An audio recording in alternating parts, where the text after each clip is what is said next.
আমাদের সন্তানরা মেধার অধিকার চেয়েছিল মেধার ভিত্তিতে তাদের কর্মসংস্থান, তাদের পড়াশোনা, তাদের সব কিছু হোক।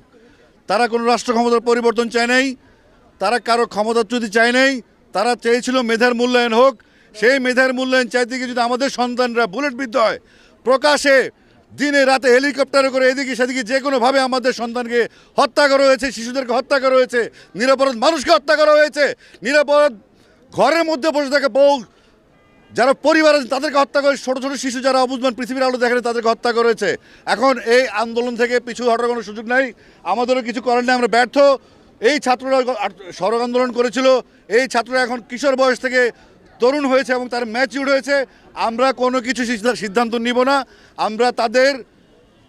আমরা তাদের অনুগত হয়ে তাদের হুকুম মতো আমরা কাজ করব। এবং আমি বিশ্বাস করি যেই প্রজন্ম জেগে উঠেছে, এই প্রজন্ম হারার জন্য জন্ম হয়নি এবং এই প্রজন্ম হারবে না।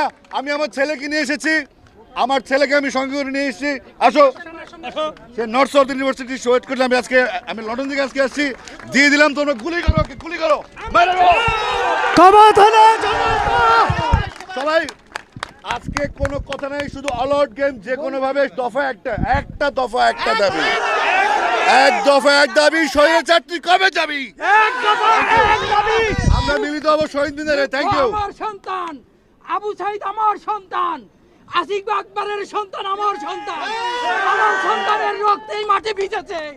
যে অধিকারের জন্য আমার সন্তানের মাটিতে এই বাংলাদেশের ৫৫,০০০ বর্গমাইল ভিজেছে, সেই মাটিতে স্বাধিকারের